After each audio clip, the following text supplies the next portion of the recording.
Greetings, welcome back to Black Bear News. I almost slipped up and did it.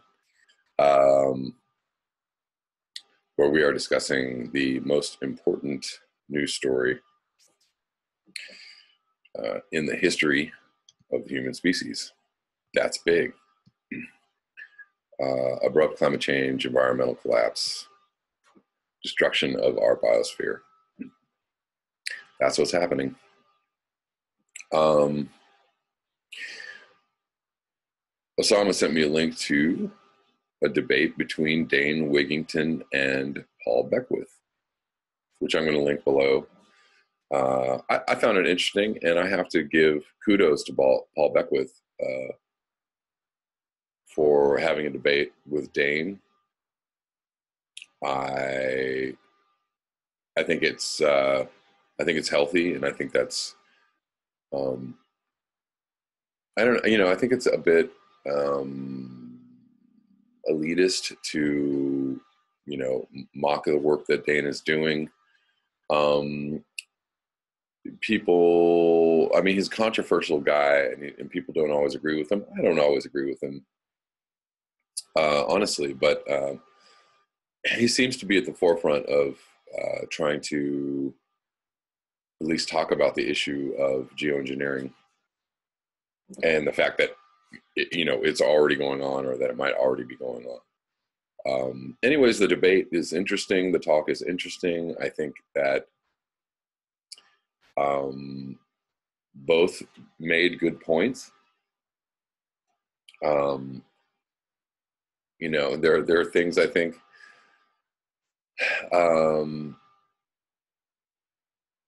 that maybe Paul Beckwith is not open to recognizing, and I think the same of Dane on some levels. Anyways, I'm going to link it below. I hope you guys find it interesting. I did.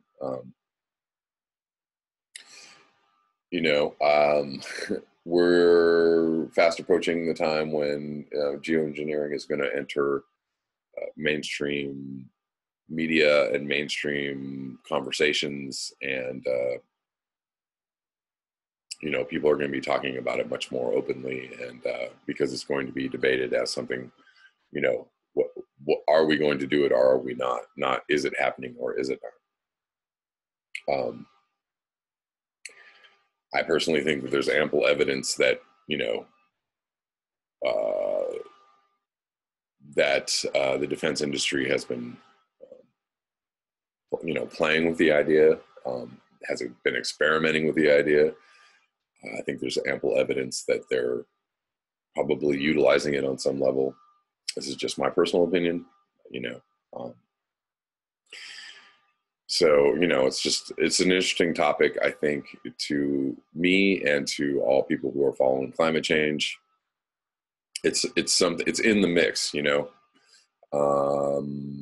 it's going to become something that's more in the mix as time goes on.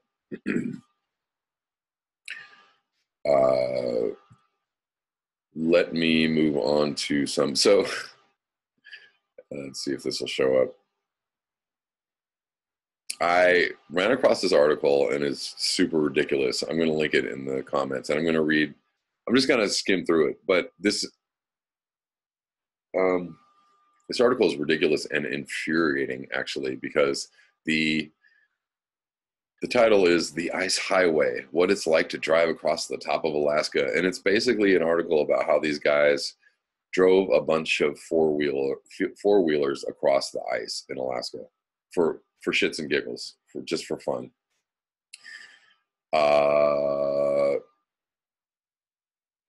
Yeah, I don't really need to read the article. That's the basic synopsis of it. And it was like, yeah, man, this is like, we did it. It's so cool. We did this.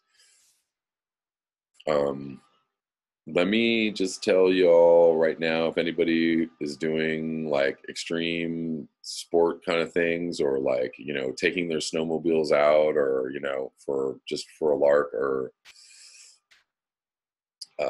even if you're eco-touristing, please, please, please don't do that. You are destroying the environment. It's just that simple.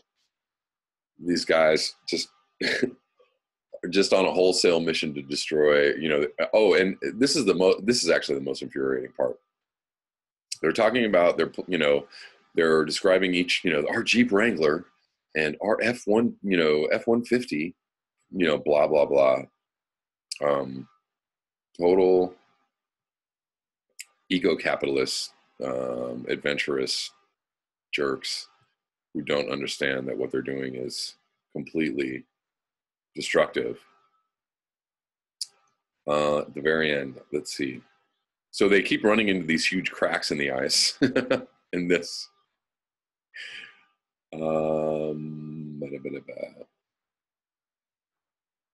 There's something that he said that I really want to.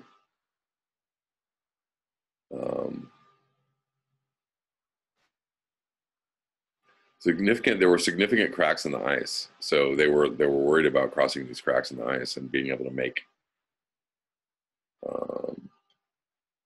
their way across.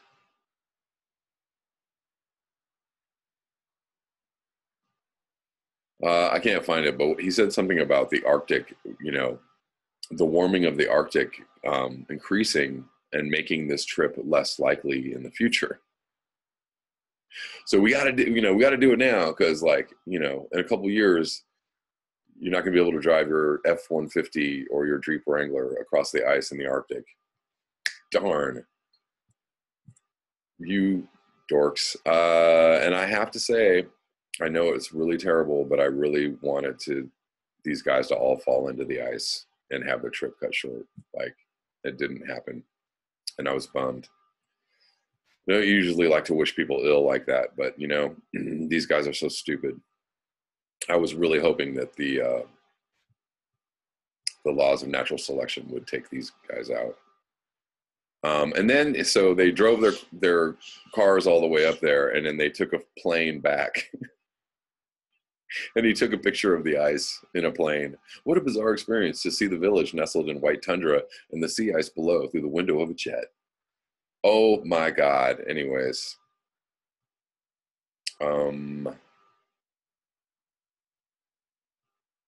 People just don't get it. And, you know, to highlight the problems, and this is another weird story, but anyways, I'm going to read this. In a doomed Alaska town, hunters turn to drones and caribou as sea ice melts. This is from March 2nd, 2018. Climate change is forcing indigenous people to find new ways to survive as a remote village of 600 grapples with rapid erosion. At the edge of an imperiled Alaska town, Dennis Davis sent a drone over a patchwork of ice covering the Chukchi Sea. Some people think it's a toy, but a lot of people know that it's an actual tool. He said of the $5,000 microwave-size machine with a camera mounted to a carbon fiber frame. As snow machines zoomed past, Davis, 39, a resident and former police officer, looked at the pictures that were beamed back. Davis doesn't use the drone to spot prey, which he believes would give him an unfair advantage. Instead, he uses it to analyze ice conditions. Blue ice is considered stronger than white ice because the climate and ice formation is ever more variable.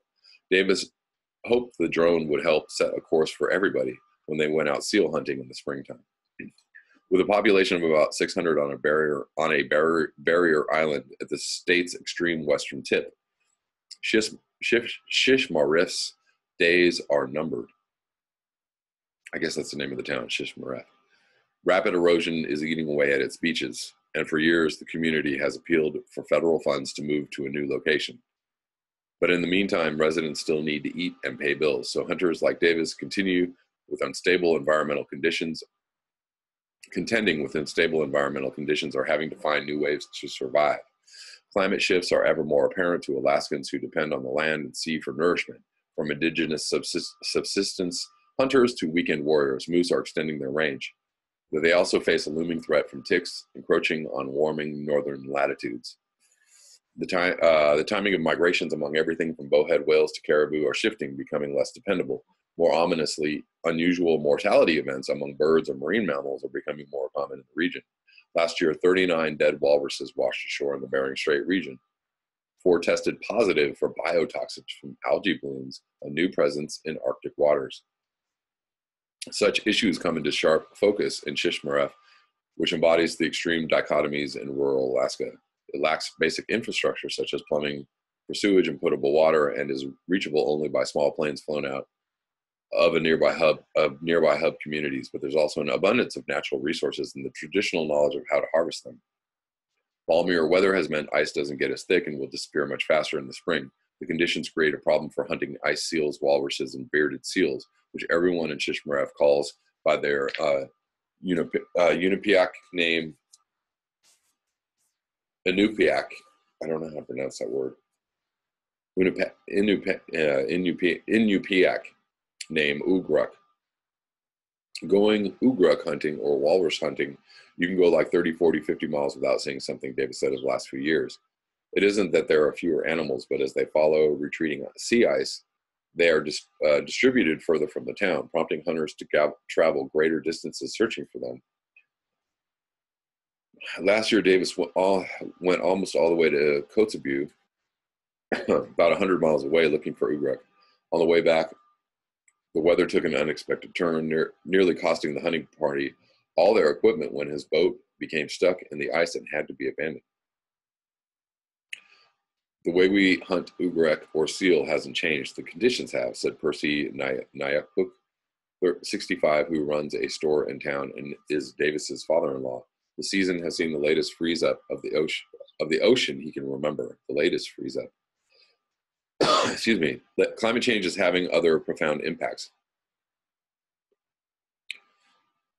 Traditionally, people in Shishmaref relied more heavily on marine mammals for food. In the last few decades, residents say more caribou are venturing closer to town, increasing the local harvest. Outside homes all around the town, ruby red haunches cure in the sun, and tangled piles of antlers rest on roofs. The shifting distribution could be the result of a changing food supply on the tundra or fluctuations in herd size, but with fewer opportunities to hunt marine mammals, caribou is becoming a more dependable option. It's a similar story with musk oxen. Shaggy prehistoric goats that were wiped out of Alaska in the 1800s reintroduced to the mainland just 50 years ago and are now steadily working their way back into people's diets. For some hunters, terrestrial animals like these are a relatively new opportunity to reliably put food away. Like most people in Shishmaref and indigenous communities across Alaska, hunting is no idle pursuit for Davis. Back at his cluttered 3-bedroom home on a chilly January evening, he fried up house special musk ox burgers.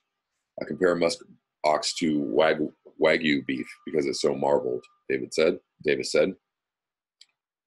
All seven of his kids still live at home. By the time everyone is finished with dinner, 8 pounds of musk ox meat is gone. Buying this much frozen ground beef at the store would have cost up to $70. That per meal cost is out of reach for many in Alaska's rural communities where jobs and cash are scarce and everything costs several times as much as it would at a supermarket in the lower 48, even water. A gallon is $11 at the store. Shishmaref is running out of time. Buildings are perched perilously close to the ocean's edge. Millions of dollars have been spent on a seawall, but that's a short-term solution expected to fail in the coming years. More than a dozen buildings have been moved to the other side of town to keep from being swallowed by the sea. In 2016, residents voted 94 to 78 to relocate the village to a new site, but the federal dollars and coordination to handle the move are outstanding. Prospects for Ugruk hunters seem unlikely to improve. A few weeks after Davis sent out his drone, scientists sounded the alarm about crazy temperature rises in the Arctic. In Shishmaref and the surrounding areas along western Alaska's rugged coastline, stormy warm weather caused the ice to break apart and blow out to sea. For many in the region, it was the first time they heard an odd sound for February when the solemnly silent sea ice approaches its thickest extent. It was the sound of breakers crashing on the shore.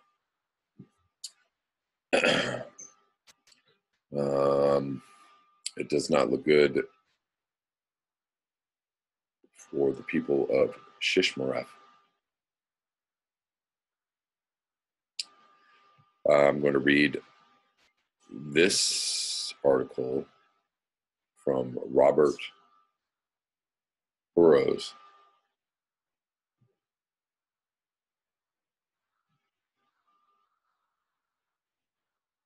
It's really hard because I read a lot of these articles just on my own, and then I read them for this podcast or whatever you want to call it, vidcast.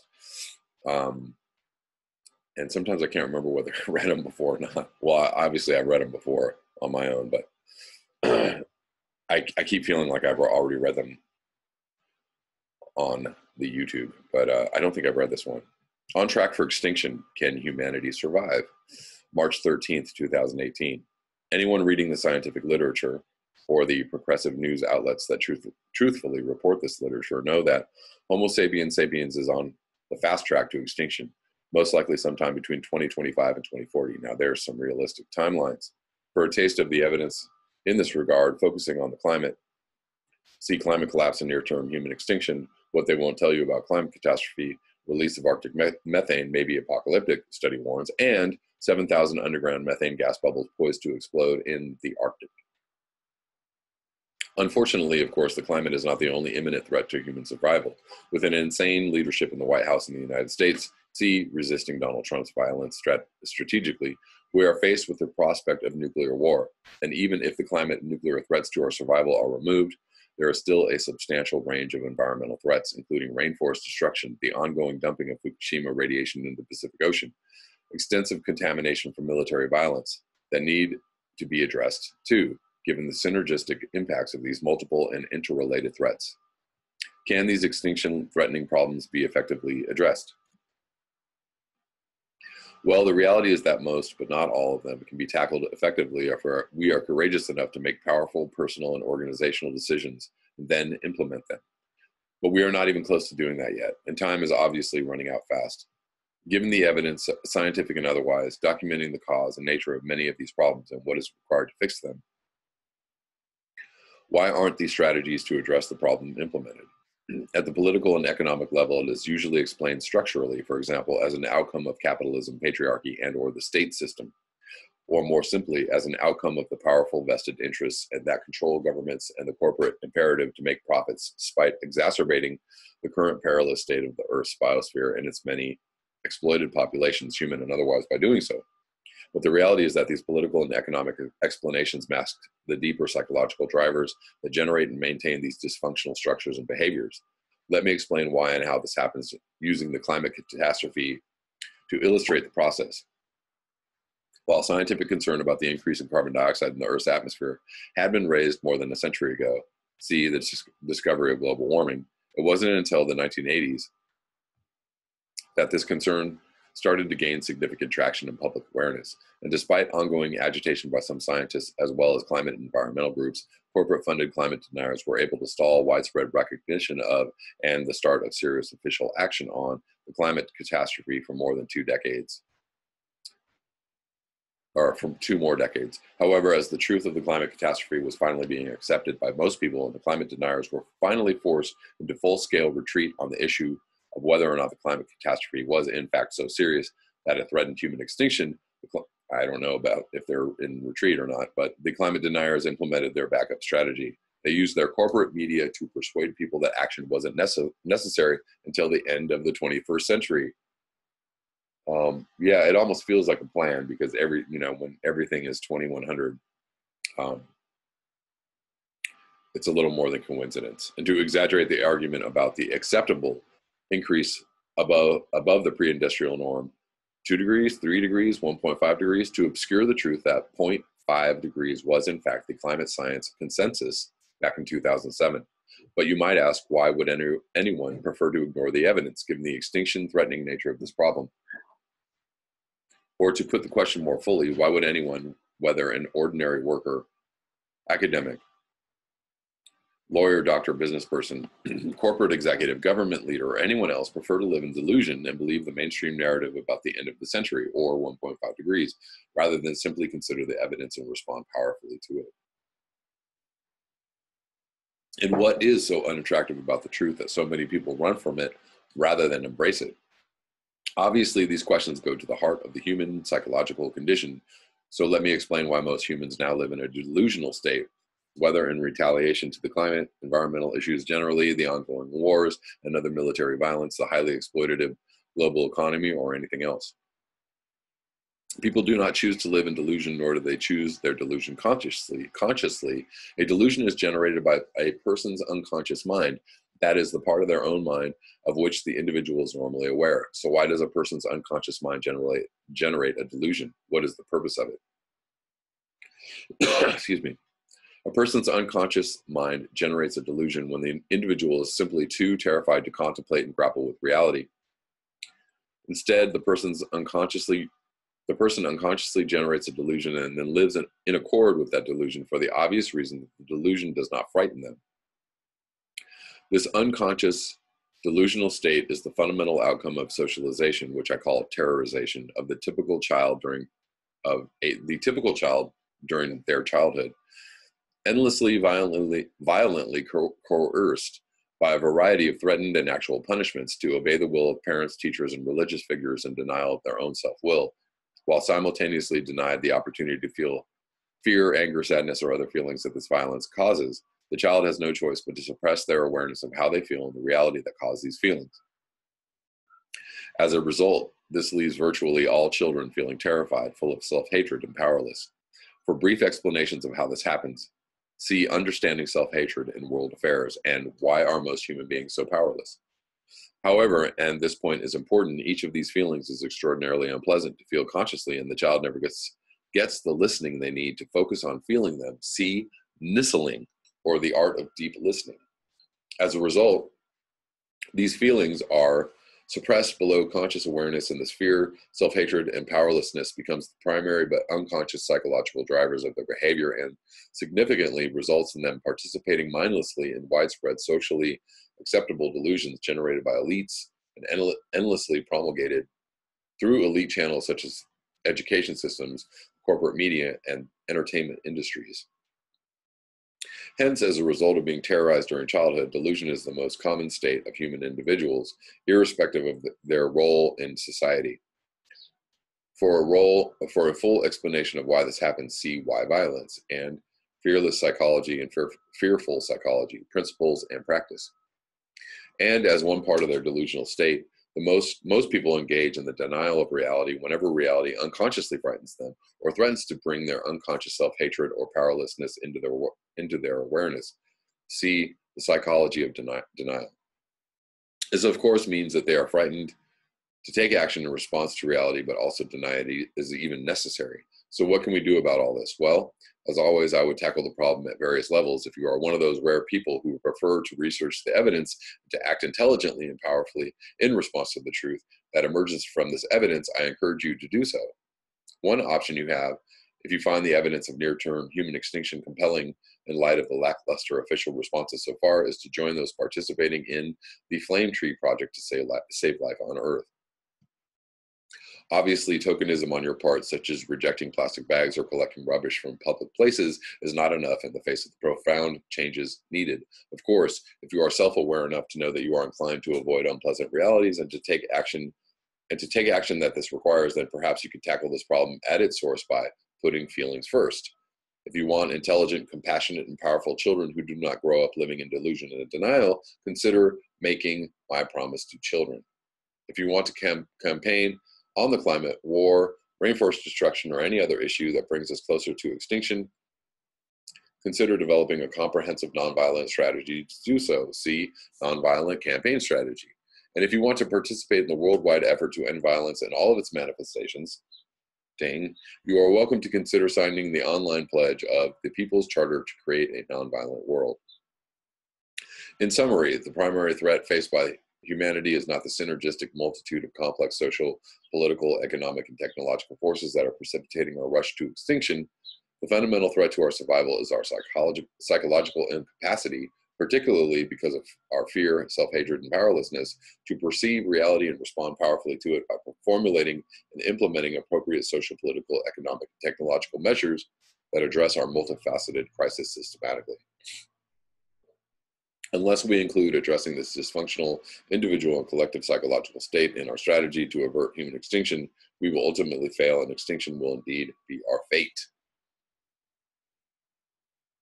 lot of information in this article, but I found it intriguing that he addresses the psychological aspect of why we are doing what we are doing. Indeed, we are programmed to live as we live right now, and any path forward needs to include deprogramming ourselves from all the intentional and unintentional programming we receive every single day by our parents, by our institutions, by our media, by our government. On and on and on it goes. You have to counter it with healthy thought and healthy action. Lastly, for this video, I wanted to read a comment. This is from Carl Rosengrant. Let's see if it'll show up. Kevin, thanks for sharing this. I wanted to offer my perspective and approach to dealing with the scary nature of this massive period of change. Hopefully it will help. The word change and climate change is really what is so scary for a lot of people. We know deep down that in the past, some survived big environmental changes and others didn't. Those who could adapt survived, and those who didn't adapt didn't make it. So it begs the question, what does it mean to be adaptable today? Is being dependent on the oil truck for your heat being adaptable? No. Being dependent on the globalized system is not a sign of resilience. Being dependent on you and your friends' skills is more adaptable. I have found that the more dependent I was on our industrial society and the lifeblood of the industrial economy, money, the more frightened I was because the less adaptable I was. I realized that how resilient you are is related to how self-sufficient you are. I found that the more skills I learned by growing food, for instance, the less frightened I felt about the future. If you want to read a good book on outside the box self-reliance, check out Unlearn Rewild by Miles Olson. I basically did what people like Miles have been suggesting. I got some inexpensive land, built a tiny off-grid house, and now live on less than $400 per month, including food. I'm going to be planting food forests and lots of vegetable gardens next summer, so I hope to get expenses down to $200 per month. My expenses are so low now because I'm more self-sufficient. I cut my own firewood, for instance, and make my food from scratch. In a way, it's more work than if I had a central heating system that kept the house at a constant temperature, but it would cost me a lot of money. I would be putting ancient carbon into the air. Because I do more with less, I don't have to work as much to live a comfortable life. I only have to work for money, about 2 days per month, while still living with most of the comforts of modern living. The best part is the less money you spend, the lower your carbon footprint. So why work so hard when you can help save the planet instead? Excellent words, Carl. I appreciate this comment. And all of this is very true. The less money you need to live on, the less resources you need to live on, the happier you will be. And yes, living cheaply is the way to go. So that's all I have for this video. Thank you so much for your eyes, your ears, and your conscience. If you would like to support this channel, you can do so at the links below. I hope to be back tomorrow with some more videos. Until next time, peace.